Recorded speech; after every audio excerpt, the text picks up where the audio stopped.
नमस्कार, आप देख रहे हैं हिंदी खबर। आपके साथ मैं हूं शुभांकर मिश्रा। दरअसल एक पत्रकार होने के नाते आज मेरे जहन में एक सवाल आ रहा है।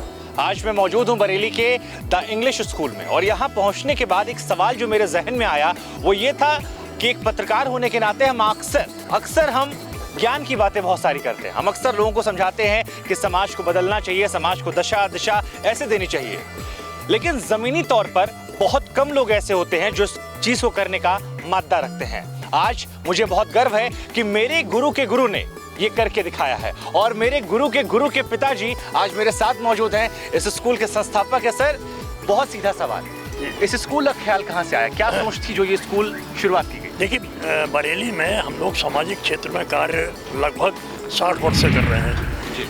अस्पताल भी खोल रखा है, लेकिन दिमाग में ये बात थी कि एक स्कूल, एक ऐसा अभिनव एक प्रयोग किया जाए जो वैसे तमाम सब इंग्लिश मीडियम बहुत स्कूल हैं जी। इससे पहले भी एक सवाल मेरे दिमाग में आया था जिस वक्त हम लोगों ने हार्टमैन कॉलेज खोला, जब एडमिशन नहीं हुआ दिमाग में आया कि भाई क्या हम लोग मिशनरी के अलावा कोई क्या अपने स्कूल हम लोग नहीं चला सकते हैं। दिमाग घूमता रहा। बाद में चल के अपने पुत्र से, संजय पालीवाल से बात की मैंने जी।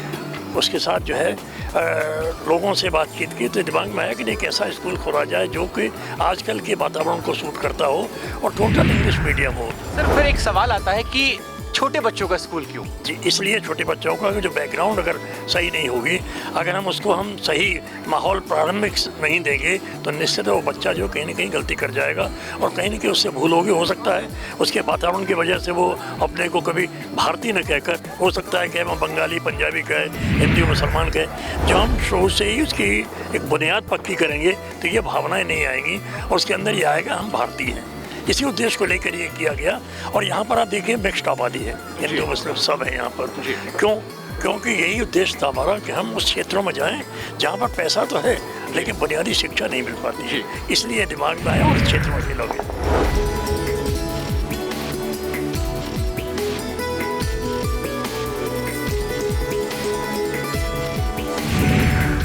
जिस वक्त हम रास्ते से आ रहे थे हमें टूटी हुई सड़कें नजर आ रही थी, लेकिन जब हम अंदर पहुंचे और स्कूल का हमने एक माहौल देखा, वो रंग हमने देखे जो छोटे बच्चों की जिंदगी में बिखरे हुए थे। हर तरफ एक अलग सा एटमॉस्फेयर था। हमने आपको भी देखा, आप भी बहुत खुश नजर आते और बच्चों के साथ आप भी बचपने में खो गए थे। जी, सच है, इसलिए खो गए थे ना। देखिए, हमारा तो मानना बचपन से है कि एज, आदमी की उम्र जो है वो मानी नहीं रखती है। उम्र के साथ आदमी को जवानी जो है जब आती है, जब उसमें जोश होता है, उत्साह होता है, जब उस कुछ कर गुजरने का उसके अंदर मादा होता है। तो हमारा उद्देश्य ये, ठीक है हमारी एज है, हम 80 प्लस में चल रहे हैं, लेकिन हमने कभी ये सोचा नहीं, हमारे दिमाग में आता है कि जो समाज सुधार हो सके, जैसा हम समाज को दे सकें, और समाज को देने के बुनियादी जो हमारे पास अगर है, अगर जिसको हम रीढ़ की हड्डी कहेंगे तो बच्चे हैं। और बच्चों के पास, गार्जियंस के पास आज काफ़ी पैसा है, लेकिन गार्जियंस को अच्छा स्कूल नहीं मिलता, अच्छे टीचर्स नहीं मिलते, अच्छा माहौल नहीं मिलता। और एक दूसरी बात हम देखते हैं कि वहाँ पर जो टीचर्स हैं उनका एनवायरनमेंट, या कहना चाहिए कि आप यूँ कहिए कि आजकल जैसे आवश्यकता है, बचपन से लेकर जब बच्चे को हम पढ़ाएंगे कि देखिए क्या गलती, हम माहौल कैसे ख़राब कर रहे हैं, उसके अंदर विष कहाँ घोल रहे हैं हम लोग। हम एक कुम्हार है, बर्तन बनाता है, मिट्टी के बर्तन बनाता है, मिट्टी से वो क्या नाम है, एक गमले भी बनाता है और मिट्टी से मूर्ति बनाता है। तो क्या शिक्षक जो है ऐसा माहौल नहीं दे सकता है? क्या विद्यालय ऐसा माहौल नहीं दे सकता है जहाँ सही माने में अच्छे बच्चे पैदा हों, अच्छे वातावरण के हों, आतंकवाद नाम की कोई चीज़ ना हो, जाति धर्म के नाम पर कोई विश्वास न करे, केवल भारतीयता विश्वास करें और ये कहकर आगे बढ़ें कि हम सब हिंदुस्तानी हैं, हमें आगे बढ़ना है, देश को आगे ले जाना है।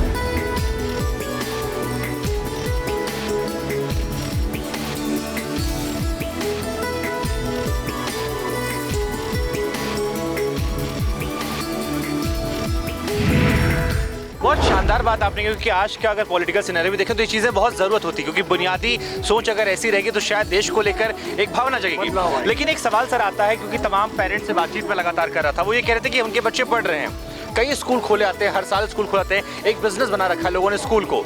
इस स्कूल में क्या ऐसा अलग होगा जो लोग आप पर भरोसा करें, स्कूल में आए और आपके साथ? वो इसलिए, देखिए भरोसा इसलिए यहाँ पर लोग ज़्यादा करेंगे।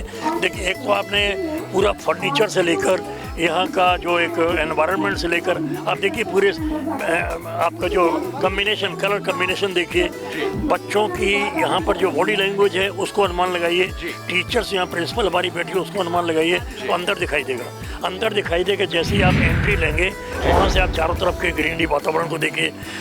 सबसे बड़ी बात जो देखने की क्या है कि जब हम ये लोगों को बताने के बाद यथार्थ करके दिखाएंगे कि नहीं भाई, यहाँ पर हमारे यहाँ केवल एक शिक्षा, बुनियादी शिक्षा ही नहीं दी जा रही है, केवल इंग्लिश मीडियम के माध्यम से शिक्षा नहीं दी जा रही है, यहाँ चरित्र निर्माण भी तो हो रहा है। यहाँ चरित्र निर्माण में कैसे, चरित्र निर्माण में कि हम प्रारंभिक अवस्था से, जैसा मैंने आपसे पहले भी कहा था, विष नहीं घोलेंगे। हम ये कहेंगे कि नहीं, जो आवश्यकता, जैसे कंप्यूटर के अलावा तो बहुत हम आगे बढ़ चुके हैं। जी। खाली कंप्यूटर एक ज़माने में था कि कंप्यूटर आना चाहिए, हमने बड़े इसके बारे में रेलवे होने के बाद जानता लगे, लेकिन अब कंप्यूटर के अलावा भी तो विज्ञान कहीं आगे से आगे चला गया है। हम हर उस वैज्ञानिक वस्तुओं को, वैज्ञानिक चीज़ों को यहाँ लाना चाहेंगे जो आज की आवश्यकता है। एक खास बात जो मैंने यहाँ नोटिस की वो ये थी कि तमाम जो पुरुष यहाँ आए थे वो बड़े खुश थे, कह रहे थे अब उनकी टेंशन कम हो गई है, मम्मी के हवाले कर देंगे, बगल में घर है, सीधे आके मम्मी आ जाएगी, हमारी टेंशन दूर हो गई, हमें दूर जाना। ये सच्चाई है, ये सच्चाई इसलिए है कि आप इस कॉलोनी में घूमिए, आप अगर इंटरव्यू लेंगे तो हर देखिए यहाँ पर मुस्लिम आबादी बड़ी संख्या में, और मुस्लिम आबादी संख्या में होने के नाते हुए उनको माहौल नहीं मिल पा रहा था। उनको ये होता था कि हम बच्चे को कहाँ भेजें। यहाँ ये समस्या उनके समझ में आ रही है। एक तो हम सोशल वर्क करते रहें, हर एक की फील्ड में आते रहें, सोशल वर्क की वजह से पूरे शहर में चर्चा है कि हाँ भी हम करते हैं, और सोशल वर्क के साथ जब हम बुनियादी शिक्षा देंगे, उनको पता चल रहा है कि यहाँ पर खोला है। हमें यहाँ के जो अयूब साहब हैं जिन्होंने ज़मीन दी, उन्होंने कहा वालीबाग साहब आप इस क्षेत्र में आएंगे तो यहाँ का माहौल बदल जाएगा। हम उम्मीद करेंगे हम माहौल को बदलेंगे, और शायद हमारे माहौल को बदलने की वजह से यहाँ पर लोग एडमिशन लेंगे। और मुझे पूरा विश्वास है इस एज पर भी, और हम इतनी सक्रियता दिखाते हैं कि लोग इस बात पर विश्वास करते हैं, जो हम कहेंगे वो करेंगे।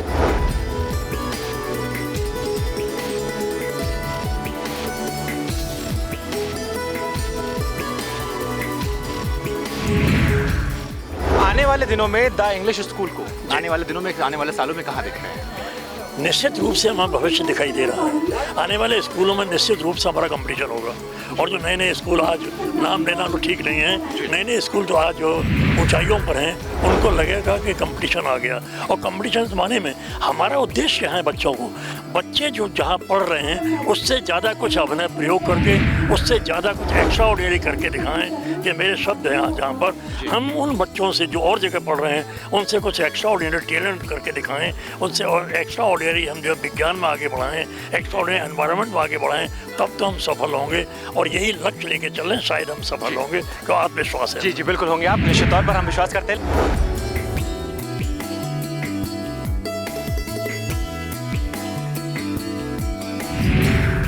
लेकिन सर एक सवाल और है कि मेरे गुरुजी के गुरुजी जो आपके सुपुत्र हैं काफी बिजी रहते हैं, उस बिजी वक्त में भी उन्होंने इस सोच को आगे बढ़ाया आपके साथ। आप सोशल वर्कर हैं, हालांकि वो तो अलग बिजी रहते हैं, आपके साथ ही मैं चाहूँगा उनके बारे में कुछ आप बताएं, किस तरीके से उन्होंने सहयोग दिया? उनकी बचपन से एक स्वाभाविक रूप से इच्छा रही, उनकी एक आदमी में जो इंस्टिंक्ट होते हैं बचपन से होते हैं, पढ़ने लिखने के साथ साथ वहीं पर उसके अंदर ये भावना थी कि उसको इसी जगत में, पत्रकारिता जगत में जाना है।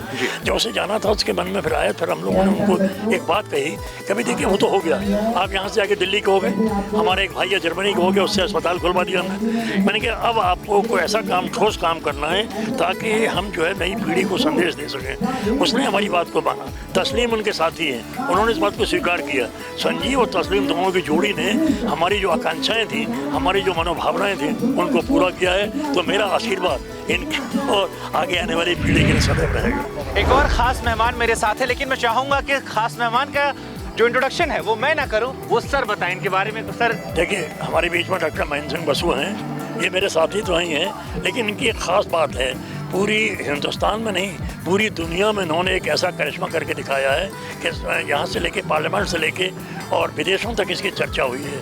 वो है कि इन्होंने जो रेटिना का इलाज किया है, जो आँखों से अंधे हो जाते थे लोग, इन्होंने करिश्मा करके दिखाया है। तो मेरे साथी से मैं चाहूँगा डॉक्टर महेंद्र सिंह बसु से आप 2 मिनट बात करें। आपको लगेगा कि दुनिया की ये महान हस्ती हैं जिन्होंने बरेली का नहीं, बरेली के अलावा उत्तर प्रदेश की शान बढ़ाई है, डॉक्टर बसु साहब। चलिए, स्वागत सर आपका। आपने प्रदेश का नाम मान बढ़ाया, आपने देश का मान बढ़ाया।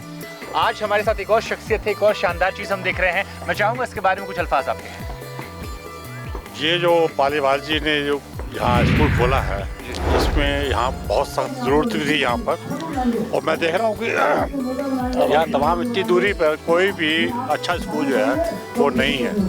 आपने जो स्कूल यहाँ खोला है और इंग्लिश मीडियम स्कूल खोला है, इसकी बहुत सख्त ज़रूरत थी और ये काम इन्होंने बहुत अच्छा काम किया और इससे बड़ा पुण्य कोई काम है ही नहीं। और हम चाहते हैं ईश्वर करे ये और दिन दूनी रात चौगनी जो है इस सफलता की और आगे बढ़े और यहाँ के बच्चों को जो है एजुकेट करें।